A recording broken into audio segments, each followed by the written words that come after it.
Honeymoons are supposed to be the safest, happiest trips of a lifetime. No one expects them to end in panic, sirens, or headlines. But in these 5 cases, something went terribly wrong. What should have been about love and celebration became sudden loss, unanswered questions, and memories no one can ever escape.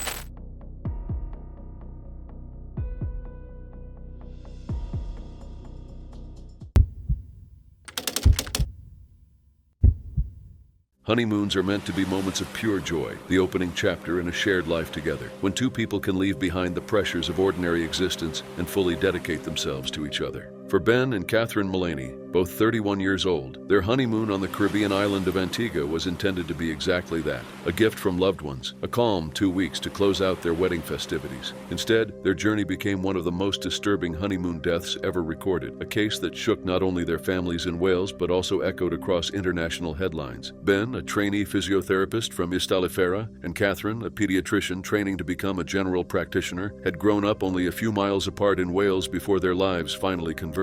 On July 12, 2008, they were married at St. John the Evangelist Church in Silibibel, surrounded by friends and family. 2 days later, they flew to Antigua, checking into the Cocos Hotel, a luxury resort on the island's west coast. The couple spent days relaxing, touring the island, and sharing long talks about their future together. But as their holiday neared its end, they spoke with fellow guests about their excitement to return home and begin married life in earnest. Their flight back to the United Kingdom was scheduled for July 27th. That final night, however, marked the abrupt shift from happiness to horror. In the early hours of July 27th, at around 5 a.m., armed intruders broke into the Mullaneys' secluded cottage, number 15, during what was believed to be a robbery. The men carried a Glock pistol, and in the terrifying confrontation that followed, Catherine was shot in the head at close range. She died instantly, leaving no possibility for intervention. Ben was shot in the neck, critically wounded but initially still conscious. When paramedics arrived, he was able to give faint signals and attempted to murmur responses, though his condition worsened rapidly. He was first taken to Holberton Hospital in Antigua and placed on life support, but his parents and Catherine's parents quickly traveled to the island and arranged for his transfer back to the United Kingdom. The air ambulance journey was long and filled with complications, including a grounding in Canada for technical reasons, but eventually Ben reached Morriston Hospital in Swansea, where his wife had once worked. Despite the relentless efforts of medical staff, brainstem testing confirmed the extent of his injuries. On August 3rd, exactly 1 week after Catherine's death, Ben was declared brain dead, and his life support was withdrawn. Their joint burial took place in Silibibel, the same village where they had married only weeks earlier. A subsequent memorial service at Llandaff Cathedral in Cardiff drew more than 1,000 mourners, including Sarah, Duchess of York. The loss of 2 young, devoted health professionals who had just begun married life drew public grief, not only in Wales but also across Britain, and it left Antigua facing intense international scrutiny. The investigation soon led to the arrests of Caniel Martin and Avie Howell, who were charged in relation to the deaths of the couple as well as that of a local shopkeeper, Juanita Anderson. Both men were convicted in July 2011. In December 2011, they were sentenced to 3 consecutive life terms. Though the judge ruled out the death penalty, calling the crimes repugnant but not the worst of the worst, the sentences ensured that neither man would ever walk free. Howell later escaped prison in 2014, but was shot dead by police after a confrontation. The killings strained diplomatic relations between the United Kingdom and Antigua, with disputes over the death penalty, calls for stronger policing, and even accusations from Antigua's leadership about deported criminals fueling local violence. The Antiguan government introduced sweeping reforms, including expanded police powers, harsher penalties for weapon-related crimes, and new surveillance measures, all in an effort to restore confidence in the island's safety. From overwhelming grief, Ben and Catherine's families sought to create a legacy. The Mullaney Fund was established in their memory, dedicated to supporting British students pursuing medicine or physiotherapy, a cause that reflected the couple's own professional paths. Supported by high-profile figures, including the Duchess of York and cricket legend Sir Vivian Richards, the fund aimed to ensure that the tragedy would give rise to opportunities for others. The Antigua honeymoon tragedy remains a chilling reminder of the fragility of life, the exposure of even the most idyllic moments, and the incomprehensible brutality of violence driven by greed. For those who knew Ben and Catherine, and for the many more who learned of their story, their deaths stand among the most disturbing and senseless honeymoon losses of a young couple ever recorded.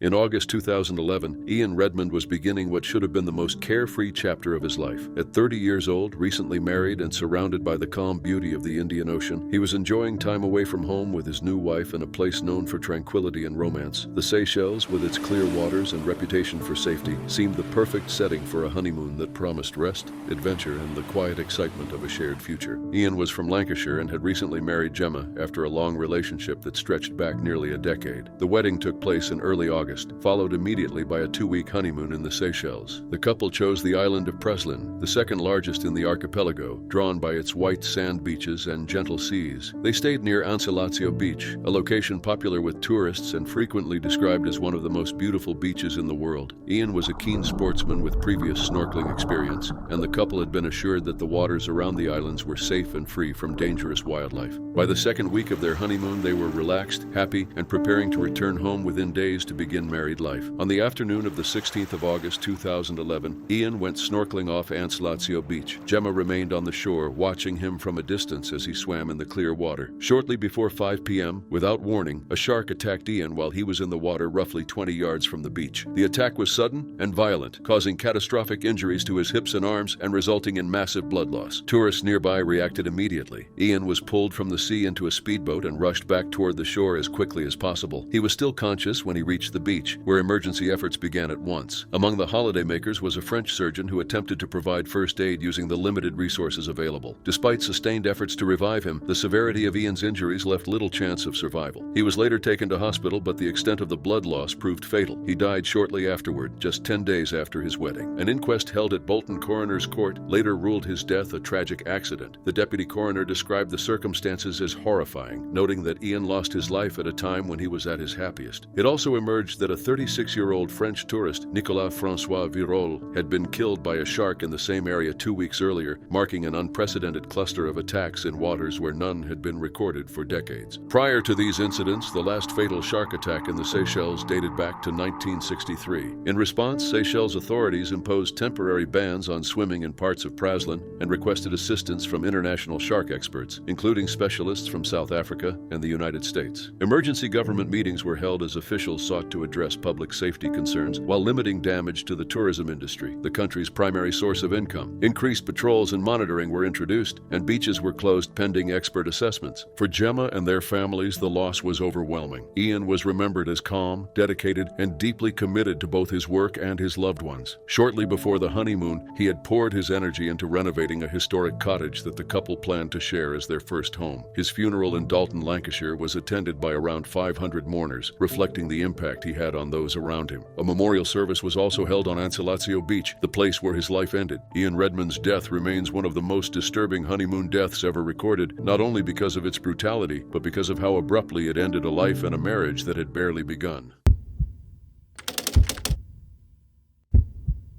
In May 1947, Christina Kettlewell stood at the uncertain threshold between youth and marriage, having just stepped away from her former life into one that promised stability. At only 22 years old, she had recently made a dramatic decision that surprised those closest to her, choosing to elope with a man her family didn't approve of. Within days, she would vanish under circumstances so strange and unresolved that her story would become one of the most disturbing honeymoon deaths ever recorded in Canada. Christina Mocon lived in Mimico, Ontario, where she worked at a bank and was described as a capable and reliable employee. She had known John Ray Kettlewell, known as Jack, for approximately 3 years before marrying him. Jack was 26 years old and a war veteran who had served in the Dental Corps. Christina's family strongly opposed the marriage, expressing concern not only about the sudden elopement, but also about Jack's close relationship with his best friend, Ronald Berry. Ronald, 28, was an Italian immigrant and a professional ballroom dancer who spent a great deal of time with the couple. Family members later stated that the dynamic between the three appeared unusually intense and emotionally complicated. Despite these concerns, Christina eloped with Jack on May 12,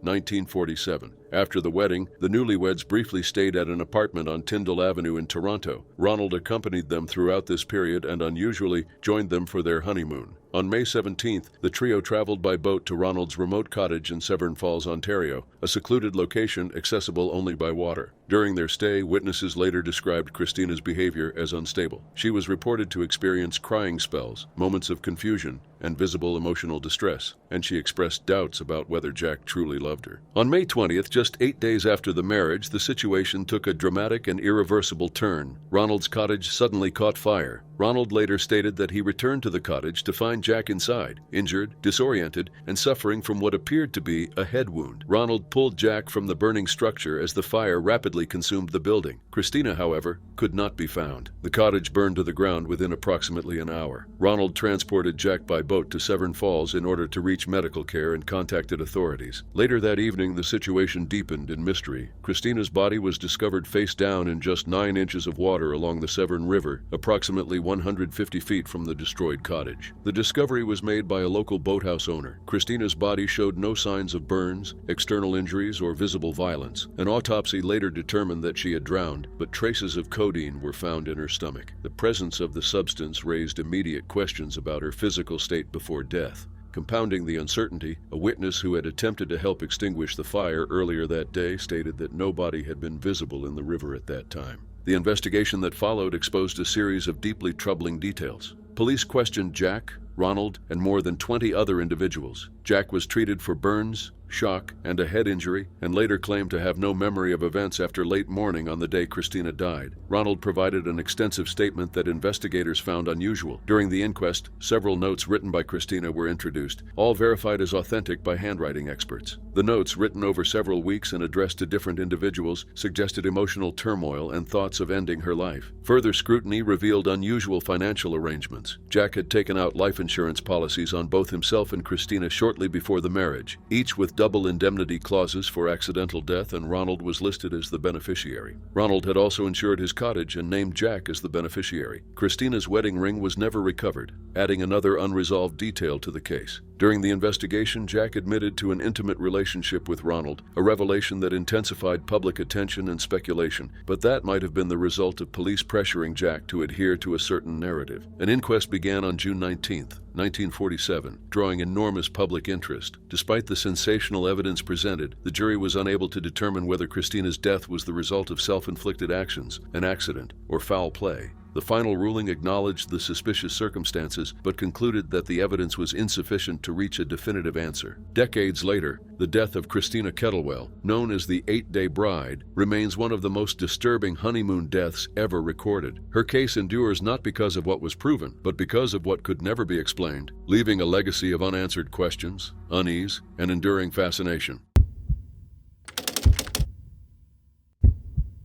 In July 2018, Igael Tishman was at the very beginning of adult life, newly married and traveling far from home to celebrate a future that felt full of promise. At just 24 years old, he and his wife were enjoying the calm that follows a wedding, surrounded by tropical scenery and the excitement of shared first experiences. What unfolded during that honeymoon showed how suddenly joy can turn into irreversible loss. Igael was an Israeli newlywed who had married Schiff Fanken, 27, only days earlier. Following their wedding, the couple boarded the Royal Caribbean cruise ship Allure of the Seas, departing from Fort Lauderdale on July 1, 2018. Their honeymoon cruise included several destinations across the Caribbean, and by July 5th they had arrived in Honduras. 5 days after their wedding, the couple reached the island of Roatan, part of Honduras's Bay Islands, a popular stop for cruise excursions. Among the activities offered to passengers was the Extreme Caribe Zipline Tour, an attraction featuring multiple ziplines suspended high above a treetop canopy and marketed as a scenic adventure. On July 7, 2018,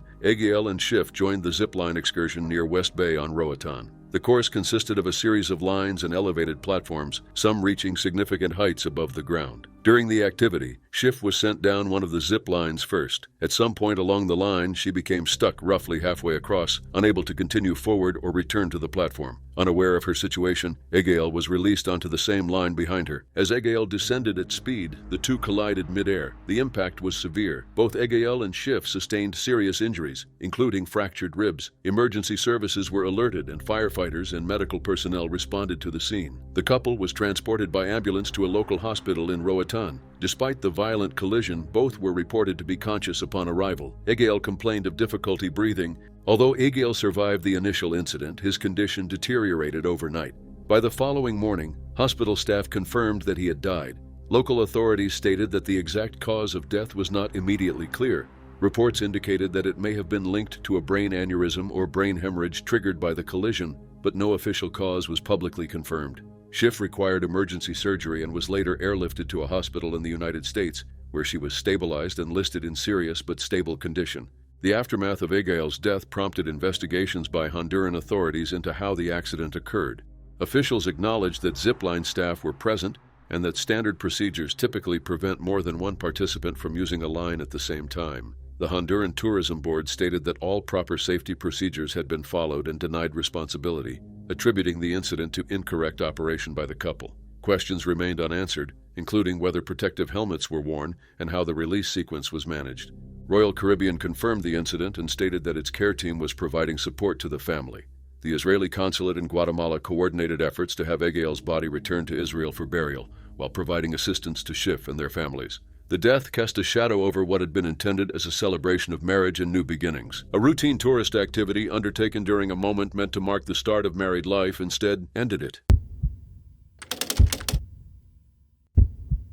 Jake Rosencrantz was 29 years old and had come to Florida to mark the beginning of his married life. On a bright summer day at New Smyrna Beach, nothing about the scene suggested danger. Within moments, however, a rare and violent natural event would turn an ordinary afternoon into one of the most disturbing honeymoon deaths ever recorded. Jake was originally from Massachusetts and later built his adult life in Colorado through work and education. He graduated from the University of Denver in 2019 and went on to work in the construction and consulting fields, eventually becoming a project manager with Beam Consulting Group in Denver. Colleagues later described him as a valued and well-liked member of the team. Outside of work, Jake enjoyed skiing, golf, and exploring the Rocky Mountains. He shared these interests with his wife Leah and their dog Bonnie. In June 2025, Jake and Leah traveled to Florida to celebrate their marriage. The trip was described by local authorities as a delayed honeymoon. On June 20th, the couple visited New Smyrna Beach in Volusia County, a popular stretch of coastline near Daytona Beach. Shortly before 12:30 p.m., Jake was standing in ankle-deep water near the shoreline. At the time, there was no storm directly overhead, and conditions appeared deceptively safe. Without warning, a bolt of lightning struck the water where Jake was standing. Officials later explained that the lightning originated from a storm several miles away, a rare occurrence sometimes known as blue sky lightning. Witnesses nearby described the moment as sudden and terrifying. A nurse who was close to the scene immediately began CPR. A lifeguard positioned more than 300 feet away was alerted and responded quickly. Emergency medical personnel arrived shortly afterward and continued intensive life-saving efforts. Jake was transported from the beach to a nearby hospital in critical condition. He remained unresponsive despite ongoing medical treatment. Authorities later confirmed that he died the following morning on June 21st from injuries caused by the lightning strike. His death marked the first lightning-related fatality in Florida in 2025. Reports also noted that 2 other people were indirectly struck by lightning the same day at a nearby golf course, though neither required hospitalization. Volusia County Sheriff Mike Chitwood publicly expressed condolences to Leah, emphasizing the suddenness of the loss and the fact that Jake and Leah had come to Florida to celebrate their marriage. Local officials and first responders acknowledged the extraordinary efforts made at the scene and in the hospital, while also recognizing that the circumstances were overwhelmingly tragic. Jake's employer, BEM Consulting Group, released a statement describing him as a beloved colleague and close friend, and extended support to Leah and Jake's family. In the days that followed, a GoFundMe campaign was established to help Leah manage medical expenses and other financial burdens resulting from the sudden loss. Donations quickly reached tens of thousands of dollars, reflecting the impact Jake had on those around him. Meteorologists and safety officials later emphasized that lightning can strike even when storms are not immediately overhead.